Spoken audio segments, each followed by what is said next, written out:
tugire Kristo muraho muraguwe neza mumeze neza amara neza se mutima wanje vuza umwironge nguyu mwamaraje erega Yezu kano karirimbo kanyibutsa urukundo wadukunze muze twakire Imana y'urukundo iri mu isakramenti ry'urukundo.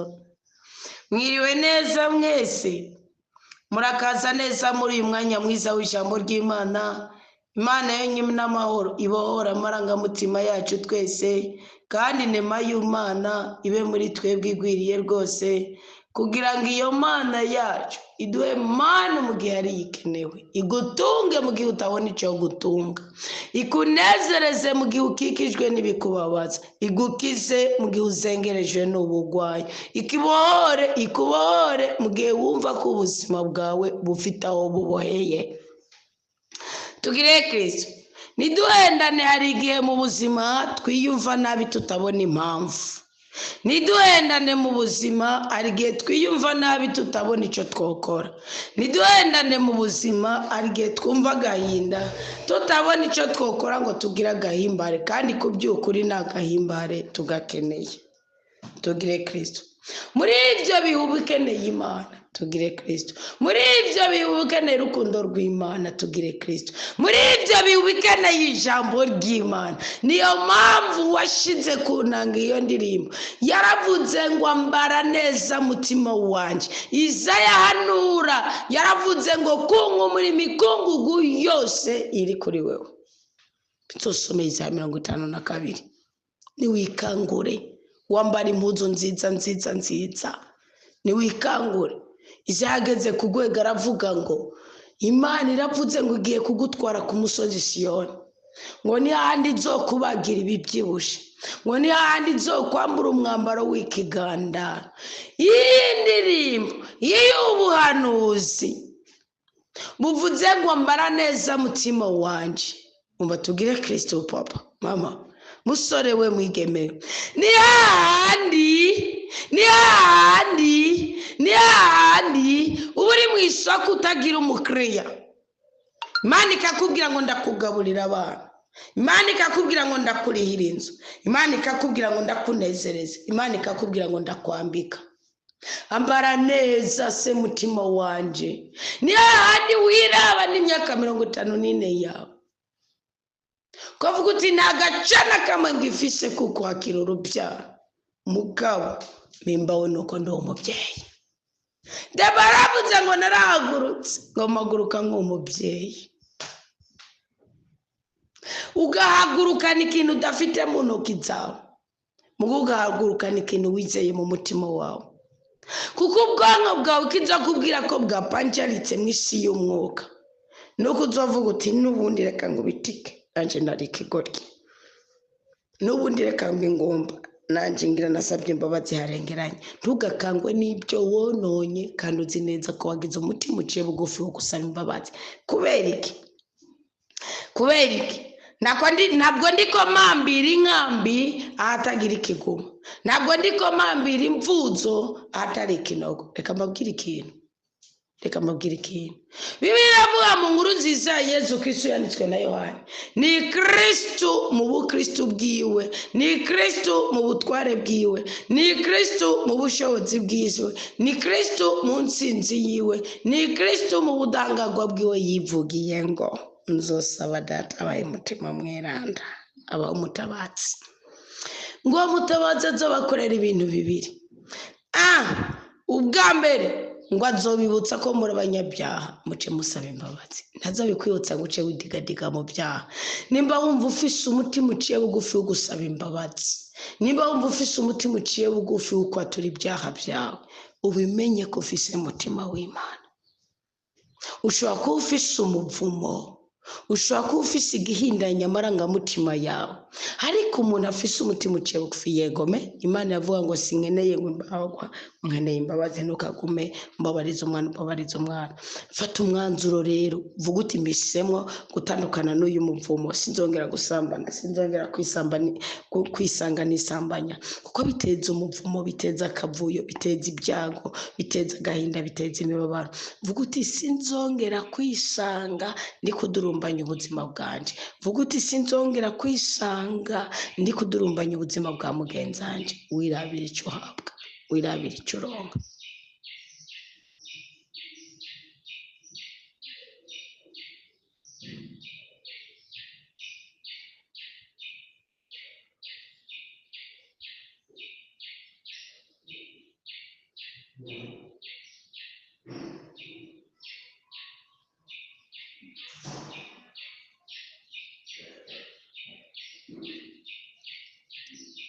Wirabira icyo uronka.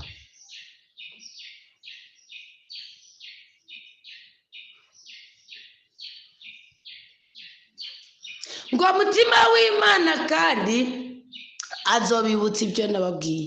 Niyo mpamvu ngo mbara neza se mutima wanje, vuza umwironge ngo uyu mwami araje. Ngo reka Yezu Kristo kano karirimbo niko kanyibutsa urukundo uwadukunze. Kubera kuvuza umwironge, ijambo ry'Imana rizanana na Kristo, ngo ni inkota y'ubugi bubiri ryifitiye ububasha. None rero gira umugishira umwana w'Imana. Aho hantu bohewe muri birayangaye, ndapfuye, birananije, ndasuzuguritse, ndamenje, ndagize, aho hantu uvayo, genda upfukame imbere y'Imana, ubwire uti Imana ngirire impuhwe. Niyo wowe uri muri bisi, niyo wowe uri mu isoko, niyo wowe uri mu nzu, ganira n'umutima wawe. Lamete mortale, bwira Imana uti umubiri naho ukubititse, umushaha ugira muzimu uzobukoze. Imana ishaka kugira muzimu umushaha, ngo nanigwe n'umubiri ntigikunda, kuko umushaha niko gaheta, umushaha niko gahebutsa, umushaha niko gatsikanyuma. Imana iguha umugisha, Imana ukunezeretse. Dusenga Imana turotora indoto, ibire ntibyanyorohereje mu mwanya ndabaha inyigisho y'umunsi ishingiye ku guharuka, cyane cyane imisore, ariko umwanya reka mbarotorera indoto.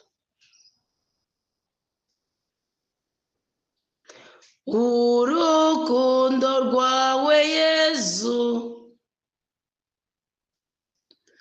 rurengeye byose, rusumba inganji z'abami, icyubahiro ni rwawe.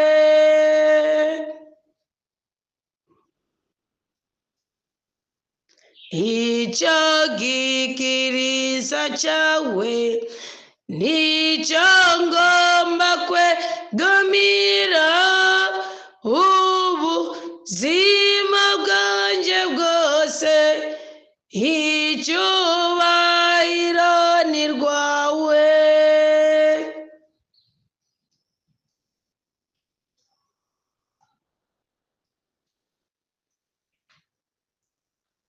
Mbega mwami no guhiki ku buntu bwawe muhanyi, ndaguhaye ibyanjye byose, icyubahiro ni rwawe, icyubahiro ni rwawe, icyubahiro ni rwawe, icyubahiro ni rwawe, icyubahiro ni rwawe.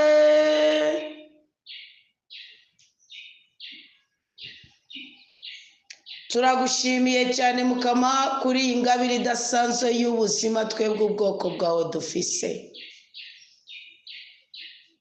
Ndagushimiye cyane nyagora ku ngoma, kuko uri Imana ikura igisuzuguro cy'ubwoko bwose. Ndagushimiye cyane mwami w'abami ko atawukwizigiye agenda akagirire. ndagushimiye rudasumbwa ko hejuru yawe atakindi kintu na kimwe cyo komako mu buzima bwacu.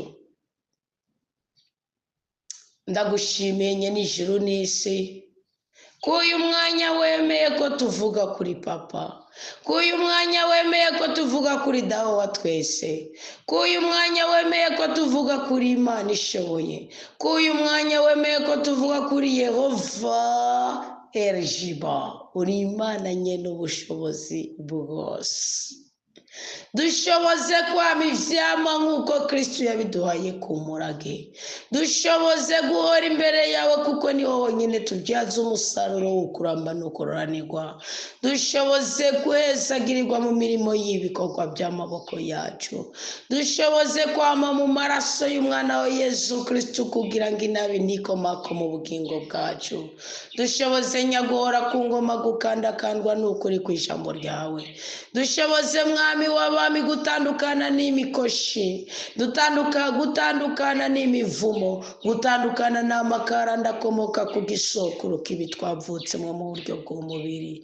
Dushoboze mu izina rya Yesu Kristo guhembukira mu kuri kw'ijambo ryawe. Dushoboze mu izina rya Yesu Kristo gutabagwa ku bube gito bwose dufite. Dushoboze mu izina rya Yesu Kristo kunezerwa umwijima wari mu marangamutima yacu kavaye kuko twasanze wica. Dawa twese uvyagiye mu ijuru. Dawudi yaravuze ngo warumvise ugusenga kwiwe, ngo uraheza urunamika ijuru, ngo uraheza uhengeka ijuru. Ibyo byose byari byakomanaje umutima wiwe, ibyo byose byari bimukikije ngo bimubabaze, biraheza biratetemera, ngo umurindi wawe ujugumiza isi, ngo Dawudi agira umugisha wo kumva ko ashigikiwe n'ubwami bwawe. Nyaguhora ku ngoma mwami Imana dukure muri iyi fire y'ubukene. Nyaguhora ku ngoma mwami Imana dukure muri iyi fire y'imyenda. Nyaguhora ku ngoma mwami Imana dukure muri iyi fire y'ibisuzuguro by'ingwara. Nyaguhora ku ngoma mwami Imana dukure muri iyi migeshi. Nyaguhora ku ngoma mwami Imana dukure ku imibembe y'ubwoko bwose isamiranira mu marangamutima yacu no ku mibiri yacu. Nyaguhora ku ngoma mwami Imana dukure ku ubu bugumba. Nyaguhora ku ngoma mwami Imana dukure ku iyi mivumo. Nyaguhora ku ngoma mwami Imana dukure ku iyi mikasiro. Nyaguhora ku ngoma mwami Imana dukure ku iyi mikoshi twatewe n'indasago ziri ku mibiri yacu. Mu izina rya Yesu Kristo niho tuje kwambariza ukuri ku bwami bw'ijuru kugira ngo gutsindika inyoma c'isi. Mu izina rya Yesu Kristo niho tuje gushingira inaye ko turi abana b'Imana kandi uko turi ko tubyemeza na mutima w'Imana akorera muri twebwe. We Yesu Kristo umwami w'abami, ukiri ngaha ku isi ngo wigeze kubona abigico bariko barataka kubera ibisebuzi byabugaje, avuga ati bantu bokwemera guke. Urano kwemera naguke muvise mbega mugabo ngo ntiwababwiye ibyo gusa, ngo ahubwo warabwiye n'ibyo bisebuzi, warabwiwe n'uwo muyagura kugira ngo ceceka. We Yesu cecekesha amajwi yunamitse imigongo yacu. We Yesu cecekesha amajwi ari gusuzuguza ubuzima bwacu. We Yesu cecekesha ya majwi aza twatura ku bukene n'ubutindi. We Yesu cecekesha ya majwi aza tubwira ngo murapfuye, muratikiye, murahonye, muri ingumba, nimuzobyara, nimuzubaka, mwararushe, murindushe. Yesu yacecekeshe kubw'ububasha bwa mutima wa mweranda. Tukwishikanye ko nk'abana bawe uyu mwanya duhezagiza ukuri kw'ijambo ryawe. Tunezereze Yesu, ndazi ko tuzonezerwa utunezereje. Tunezereze Yesu, ndazi ko tuzotabaga udutabaye. Tunezereze Yesu Kristo umukunzi mwiza, udukure kwa amashano y'ubwoko bwose. Mutima w'Imana umuhoza, mutima w'Imana umukiza, mutima w'Imana wewe waje ngo isi ikagira ishusho, ngwino tugira ishusho, ngwino tugira igikundiro, ngwino tugira agahengo, ngwino tugira ubwiza, ngwino tugira amahoro, ngwino tugira umugisha, ngwino tugira inama, ngwino wibere muri twebwe, tuzanira ubudahangagwa, dutandukanye n'akavuyo k'isi mu izina rya Yesu Kristo, amina. Mana data niwe yaturemye twese kubwiza bwahebuje, tumukeza arabikwiye ingo. Yesu Kristo nawe ati je nzoba kukomeza, jenzo bacungura tumusengara bikwiye ingo mutima w'Imana ati jenzo bayobora ndabagira inama tumusengara bikwiye ingoteze ngwino tumuyage muze tumusenge muze tumurate muze tumushemeze arabikwiye. urakoze utatubwira ndamani mwe rudende. Amen. Nuko rero tugire Kristo. Murameze neza? Mukristo aravuga ngo naraye ndarota njabuka amazi ntigwara uruzi kuko nabona umenga natemba. Harimo ibikorogosho, harimo ibinyamuroba, harimo imisiba gusumba yatemba. Ariko uwanjabukije nasanze yanyibye 50,000 yari muri Sakame nari mfise. Umva nyene kwibwa amafaranga ari mu Sakame ni kwibwa amasezerano, nicyo bisigura. Kuko ubutunzi Imana nibuduha mu bigaragara, ibuduha muri promesse, mu ndagano, mu ndahiro y'ibitagaragara izodukorera. Kwibwa ikintu kiri mu Sakame ni uko kwigwa bwa pasiporo. Iyo ufise pasiporo ubuvuga uti umunsi wogira akantu kavuga umuntu akeneye nk'iki. Donc hariho ibintu bimwe biba bivuye mu nzira ku buzima bwawe. Kwibwa ikintu kiri mu isakoshi ko wabibonye ko ari amahera 50,000 ni ukuvuga ni kagahengo Imana yaguha inyuma y'imbabazi yakugiriye. Ni bwabo ni nazo bw'Imana ryashimagizwa ry'Imana. Ni nguko Imana yovuga ati nari naragutaye ibingomba none rero ndaje kugutetura urubyare. Mugabo ugacugirane ugacutakaza amasezerano yawe ufise. Muri ico gihe nta kindi kintu na kimwe ushobora guhabwa mu buzima bwawe. Nta kindi kintu na kimwe ushobora uba watakaje ic'Imana yakugeneye kandi warukirose muki warukirose inyuma y'impuhwe Imana igufitiye. None rero wisuzume kandi kuba wajabuka amazi adatemba ni ikimenyetso cy'ubusamazi bwawe. Aho hantu kenshi ni abari ahantu acika uri kugenda hatagendwa, uri kubicamo ukutariko, uri kuvyitwaramo ukutariko. None ni wisuzume abagenzi muri ko muragendana, ni wisuzume abagenzi muri ko murakorana, wisubireko kuko Imana igira neza byose ntizokwemera gutakaza amahirwe yawe ko wari nzurota Imana ikakubwira ati ibyo uri kurajamo ntubizi. Ibi ni bya bindi umuhungu wa Salomo Rehobowamu uzasome neza umurage uri muri Zaburi ya mbere ngo hariho abantu batagerana n'abacokora Imana. Hari igihe mugendana n'abantu batuka Imana mwe mukibaza ngo je kugwanje ruhande mwikonekta nani kubera iki kintu kiwaje ni mukizi cy'abakristo. Ugenda n'umumaraya n'umwamiri cyama ngumbwira uti kubera iki urenga ibigo kubera kurenganya umutware wawe kubera iki wicuri inkumi urakomeza ugaceceka ngo nibinda bakazima kugwanje ruhande wimatanya n'amara yacika maraya kubera iki mudashingira na Imana. Mugabo wewe natinya kukuvuga hanze tuga turagenda nzomugupasira nawe mupasira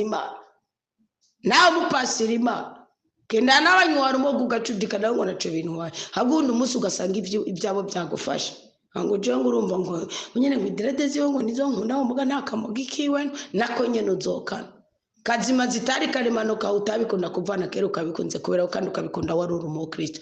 Windi yo wari uri mu Kristo hari ibintu tera wiyambura no namwe mu ba Kristo mugatera mwiyambika ibyisi. Nico kibazo kihari ni gutakaza amasezerano. Hari abakozi b'Imana tutaba dufise uburenganzira bwo kubacira urubanza no kubatongera urutoki. Ngimana ikabiyerekera mu ndoto kubera kajya kabi ku mutima ububikorana twe nituba tukabona mugimana bikabona. Niyo mpamvu ikigushiramo ikiziriko c'indoto kagushiramo ikiziriko c'uduturufu ukabikugwa ko n'umuhanuzi wo mukama. So nimwige kuba mwebwe. Umaze kumva urukundo rw'Imana rugendere. Umaze kumva urukundo rw'Imana izigirire muriko. Sibyo? Rehobowamu yaramaze kabiri arabirengako. Bamugira inama y'icyo yokora kumwe na Yerobowamu wari umusuku wasembwa akabari waraje gutwara imiryango 10 y'Isirayeli. We waraga abishinyakare niyabyemera. Muri uko kutabyemerera Imana iramwihweza yaramudize gukora mu maramaje yaranateguye ijoro rimwe kuja gutera. Mugenzi we Yerobowamu Imana yamubwiye ati ntuje kumutera kuko nta nsinzi ndaguhana umutsinda. Azingo ni samura kwa kubera itegeko rya sekuru Dawudi rakareka imari zivuga ati nabaye inshumbusho 2 ku 10. 2 ku 12, 10 ku mwasi wawe 2 wawe. Yerobowamu muzabyiweze migani ya Salomo 6. Yambwiye ati itegeko rya rudasumba uzorizingire mu izose ryawe. Muri Yozuwe 1:8 ngo niwakira amategeko yanjye ukazingira mu izose, ni kuvuga ntuwegamire iburyo canke ibubafu, ibimbago ku buzima bwawe. Bawewe genda tudruwa, kuko ubone hari Imana igutakaza utabizi ko yo gutakaza. Kwaba usenga wama musenga ari wowe uguruje isengero, waturugirana ikagutakaza kwera amanyanga ari mu mutima wawe, kakavuga ngo urumva reka kwama mushira imbere intege nke, Imana si nyantege nke, namwe reka kuba amanyantege nke kandi mura abana b'Imana. Niyo mpamvu watakaje amasezerano kandi ukaja butswa n'undi muntu akagenda kwibye. Ubusamazi, umva ukutamenya aho uca, ukutamenya uko upanga ibintu, nico bisigura indoto yawe. Ugasanga nk'ubu uye winjiye ngo mu masengesho, we muri ya masengesho uravuga uti ngaba nabo n'ububeshi bwawe sha, ukumvukana ibintu bigaragara gusa bitagaragara ntibiri buguhe iki cyangwa gituma watakaje amasezerano. Ugasanga umuntu nk'ubu arakenye, arashonje, arashomereye, wowe uri kuramusengera avuga ngo ahubwo rero iryo jambo y'uruvunja ngo ukarimamo amafaranga, iryo jambo y'uruvunja ukarimamo inkono y'ukurya. Numenye ko kuvyakira mu mutima ukabyambika umubiri utamenye bija kuzanana. Igikona cyagaburiye Eliya sico cyakumye kiza byari kwizamu. Umwimana murungika ngo acacure, amaze gucacura Imana ikiza igakora icyo yacacuye. Cyo byagenze kuri Yohani Batista. Cyo bisigura Yohani Batista inda ya Elizabeth n'inda y'umubyeyi Bikira Mariya na Yesu Kristo. Mwebwe ari abacacuzi mwarabasi, mwikenera baza gukora ibitanga n'imetso gusa. Niyo mpamvu Kristo yakoze bikeye. Ariko Petero yisobanukiwe agakora ibidasanzwe, n'icyo Kristo atakoze Petero akagikora.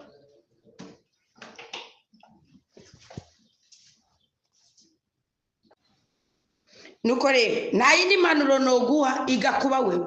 Imana ubundi mu mutima wawe ayo mazi adatemba yabonetse ku Banyisirayeli bariko barajabuka Yorodani.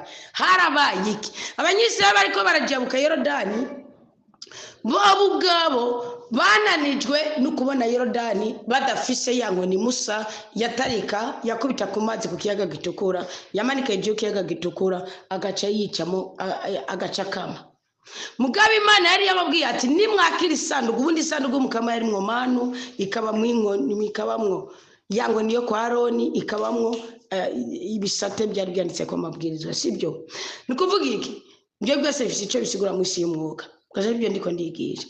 Nikuvuga iki? Icyo Imana yakoze yari yabwiye ati muzafate abatami 12 banyoje ibirenge mu mazi, isanduku y'umukama bayifise ku bitugu, amazi yacayicamo 2 agaca tega haruguru. Amaze gutega haruguru niki bace babona ko Imana hari icyo yakoze, bagaca bambuka. Kwari ukumvira Imana gusa. Wowe rari cyakujabukije nticyari mu itegeko rya rudasumbwa. Wari mu gihe cyaherewe wanashaka kubona yanakujabukije, hari mwagahengwe k'Imana.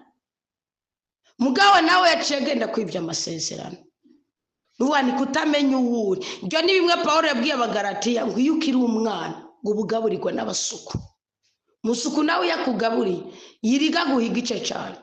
Kandi atamuntu agiga ice ciriki. Ubu yarabanza akayabagura, udutarabanza agasomako yakwivya amasezerano. Wibaza ngo uwo Imana yaguhaye ngo mugendane, wibaza ngo ari kukwiba amasezerano.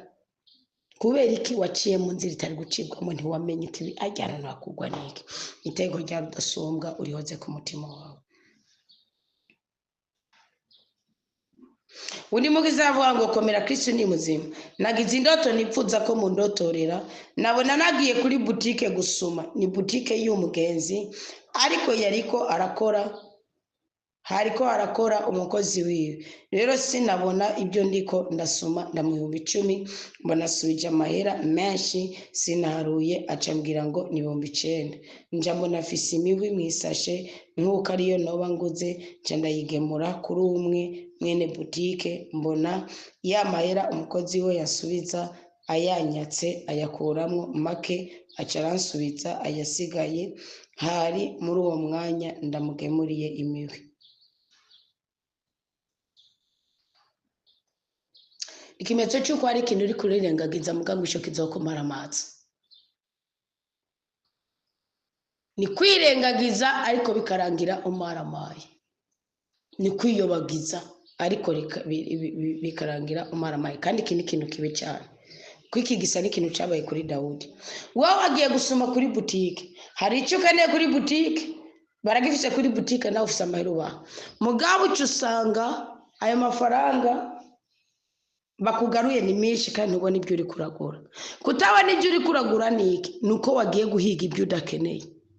Yaba byari ibyo ukeneye, yaba byari ibyo ufise ku mutima wari kugura, ngo ari butike y'umugenzi, nawe yakugaruye amahera menshi. Ubundi umugenzi ninde? Yesu Kristo mu nkuru nziza Yesu Kristo yanditswe na Luka, ariko aravuga umugenzi ngo kwabaye kungikanye. Ubundi umugenzi ni ugufitiye impuhwe, umugenzi ni ukurabira utwawe, umugenzi ni ugutunganiriza. We nawe wabaye umugenzi wa fake, umukozi wiwe yakugaruye amahera menshi, ntiwamusubiza, ntiwamugira n'inama. Wari guca umusubiza ukamugira inama, ukabusiza unamwigishije.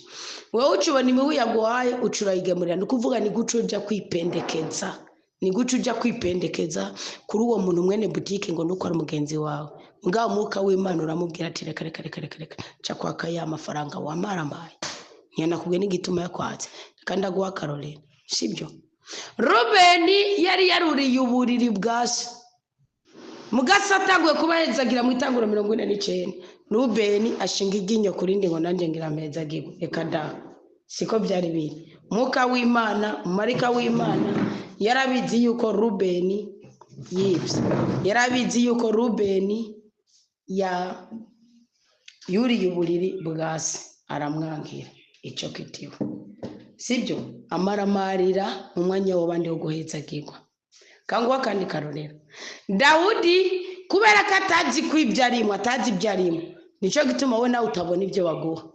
Yari hejuru abona Betsabe umukawuriye, umubiri we urahaguruka kuko ntiyarazi ibyo arimo.